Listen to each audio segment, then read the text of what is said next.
Welcome to social post. నేను మీ అనుష కోమల్. ఇవాళ మన guest senior journalist Bathula Prasad గారు ఉన్నారు. వారితో మాట్లాడదాం. నమస్తే సార్. నమస్తే. సో ఉదయ్ కిరణ్ అనగానే చాలా ఇప్పటికీ మర్చిపోలేని అభిమానులు ఉన్నారు ఆయనకి. సో ఆయన ఫస్ట్ ఫోటో వేసింది మీరే. సో ఆ ఫస్ట్ వచ్చిన ఎనర్జీకి ఎప్పుడైతే చివరి లాస్ట్ ఇంటర్వ్యూ కదా, దానికి ఆయనలో వచ్చిన మార్పు గాని, ఆయన చెప్పిన విషయాలు గాని ఏమైనా మీకు ఒకసారి బ్యాక్ వెళ్తే గుర్తు చేసుకునే ఉన్నాయా? అంటే ఇక్కడ ఒక విషయం క్లారిటీ ఇవ్వాలి. ఉమ్, వీళ్ళు ఒక పథకం ప్రకారం వచ్చారు సినిమా ఇండస్ట్రీకి. ఓకే. వాళ్ళ ఎయిమ్ వేరే. కొంచెం పేరు వచ్చినా సార్లే, ఇంత పేరు వస్తుందని అనుకోలేదు, ఎక్స్పెక్ట్ చేయలేదు. Okay okay. అనూహ్యంగా అతనికి లవర్ బాయ్ ఇమేజ్ ఎక్కడికో వెళ్ళిపోయాడు. స్టార్డమ్. ఒక 10-12 సినిమాలు చేతిలో సినిమాలు ఉండడం జరిగేప్పటికీ అతనికి తెలియదు ఇంత వస్తుందని. ఏదో వాళ్ళు దిల్సుకున్నారులో ఉంటూ, దిల్సుకున్నారులోనే వాడు అభినవ్ వెలగలేటి, ఇతను అంటే వాడన్న అభినవ్ వెలగలేటి చిన్నపిల్లడే. ఇప్పటికీ వాడు 24 సంవత్సరాలే దర్శకుడిది. వాళ్ళు ఏదో ప్లాన్ వేసుకొని రావాలని. తర్వాత నాకు వాళ్ళ ఉదయ్ కిరణ్ వాళ్ళ బాబాయ్ అంటే పిన్ని భర్త, ఆయన నేను కలిసి కొంచెం ట్రావెల్ కూడా చేసినాం ఒక వారం రోజులు. అప్పటికే ఇతను మంచి స్టేజ్ లో ఉన్నాడు. గొప్ప ఇప్పుడు నేను బాబాయ్ అవుతానని చెప్పుకునేవాడు. నువ్వు బాబాయ్ అయితే ఉందని ఫస్ట్ ఫోటో పేపర్లు వేసింది నేనే అని నేను గొప్ప చెప్పుకునేవాడిని. అయితే వీళ్ళు వచ్చిన పథకం అయితే అమలైంది. వాళ్ళు ఏ ఉద్దేశంతో సినిమా ఇండస్ట్రీకి వచ్చారో అతన్ని సాధించగలిగారు. ఈ హైప్ వచ్చింది, మంచి ఇది వచ్చింది. సహజమే కదా, వాళ్ళ లవర్ బాయ్ ని ఆ వయసులో ఉండే ఆడపిల్లలు ఇష్టపడ్డాము. బాగా క్యూట్ గా ఉండేవాడు, అన్ని లవ్ సినిమాలు ముద్దు ముద్దుగా మాట్లాడేవాడు, అంతదాకా వచ్చింది. అయితే అతని చనిపోయాడు కాబట్టి మనం కొన్ని విషయాలు మాట్లాడచ్చో మాట్లాడకూడదు తెలియదు. అతని బ్యాక్గ్రౌండ్ చూసిన అతనికి ఒక యాక్సిడెంట్ లో డెక్కన్ క్రానికల్ లో పనిచేసే ఒక అమ్మాయి పేరేదో ఉంది. ఆ అమ్మాయి ఇతను లవర్స్. లవర్స్ మిడ్ నైట్ ఎక్కడికో వెళ్తూ వీళ్ళు బైక్ లో వెళ్తూ ఒకరిని గుద్దేశారు. అతను చనిపోయాడు. అయ్యో. ఆ case criminal case Begumpet police station లో ఉండేది అప్పటికి. ఇతను హీరో అయిన తర్వాత అది ఏమైంది మేనేజ్ చేసుకున్నట్టున్నాడు. అయితే ఒక బిగ్ షాట్, సినిమా ఇండస్ట్రీలో ఉండే బిగ్ షాట్ కూతురుని ట్రాప్ లో వేయాలి అనే ఆలోచనతో వచ్చింది. వీడు డైరెక్టర్ గా మళ్ళీ ఎదగలేదు. వీడు వెలగలేటి అనేటోడు, అభినవ్ వెలగలేటి అనేటోడు. వీడికి నెక్స్ట్ సినిమా లేదు, వాళ్ళ డైరెక్షనే రాదు. 24 ఏళ్ల వయసులో ఎవరి దగ్గర చేయకుండా ఏదో ప్రొడ్యూసర్ దొరికాడు అని బరబర చిన్నపిల్లల ఆటలాగా తీశారు సినిమా.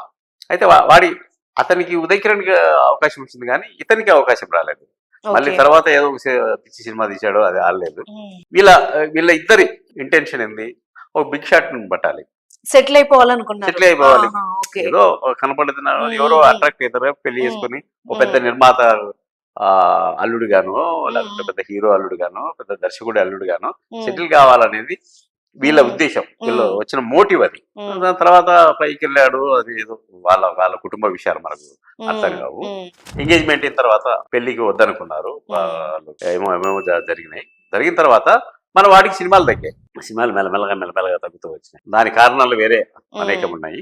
తగ్గినప్పుడు ఒక సినిమాలో యాక్ట్ చేస్తున్నప్పుడు నేను idlebrain.com అనే వెబ్సైట్ లో పనిచేసేవాడిని. దానికోసం ఇంటర్వ్యూ కోసం వెళ్ళినప్పుడు బాధపడ్డాడు అతను.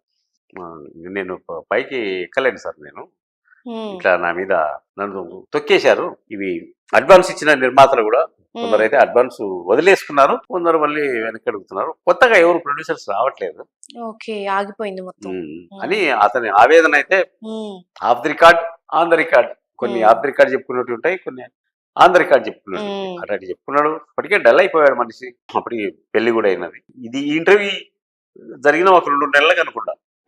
గ్రాఫ్ పడిపోతే ఎవరు ఇంటర్వ్యూలు చేయరు కదా. అవును. ఎంత లవర్ బాయ్ గానీ, అంత స్టార్డమ్ ఉంటేనే కదా వచ్చి మాట్లాడడానికి. అతన్ని గురించి తెలుసుకోవాలని క్యూరియాసిటీ కూడా ఉంటది ఆ టైంలో. సినిమాలే లేకపోతే ఏం తెలుసుకోవాలని ఉంటది. అందుకని ఎవరు అతన్ని పట్టించుకోలేదు. కానీ సార్, ఉదయ్ కిరణ్ విషయానికి వస్తే ఎంతో మంది తారలు డౌన్ ఫాల్ అయ్యారు. అంటే ఫర్ ఎగ్జాంపుల్ అబ్బాస్ లాంటి వాళ్ళు గాని మళ్ళీ వాళ్ళ లైఫ్ ని ఎక్కడ ఎండ్ చేసుకోలేదు, మళ్ళీ రీస్టార్ట్ చేయడం, ఇంకోటి చూసుకోవడం ఇలా చేశారు. కానీ ఒక్క ఉదయ్ కిరణ్ మాత్రం ఎందుకో సినిమాని వదలలేకపోయాడా, చనిపోయేదాకా ఎందుకు వెళ్ళింది అన్నది ఇప్పటికీ నిరాశ చాలా మందిలో. ఇప్పుడు ఊహించని విజయాలు కొన్ని వస్తాయి. ఈ అబ్బాస్ వాళ్ళు ఊహించని విజయాలే. అయితే ఆ విజయం వచ్చినప్పుడు సక్సెస్ ను నిలబెట్టుకోగలగాలి.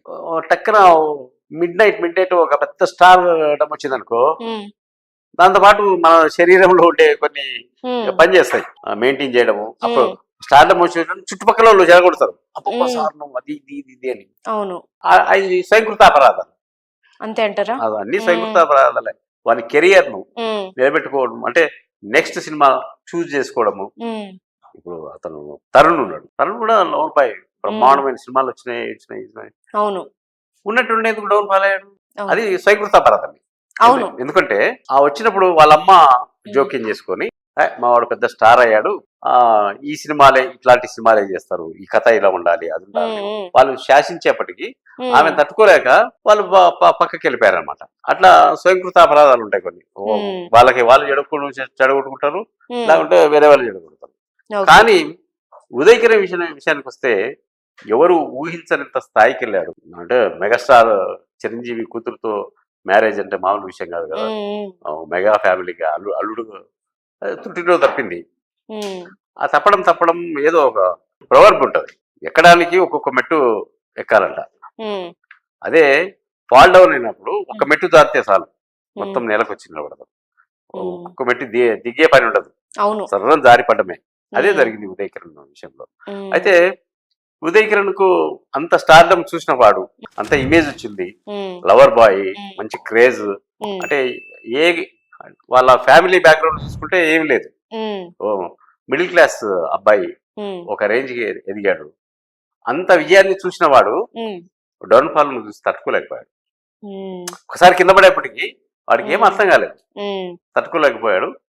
అతని పర్సనల్ రకరకాల కథనాలు వచ్చినాయి చనిపోయిన తర్వాత. అవును, వాళ్ళ భార్య వలన చచ్చిపోయాడు, లేకపోతే ఉమ్, ఇంకో కారణం వలన మానసిక ఒత్తిడి ఎక్కువై ఉమ్, సినిమాలు లేక, లేకుంటే ఆర్థిక పరమైన ఇబ్బందులు వచ్చి, ఉమ్, ఇట్లా రకరకాలు అనుకున్నారు.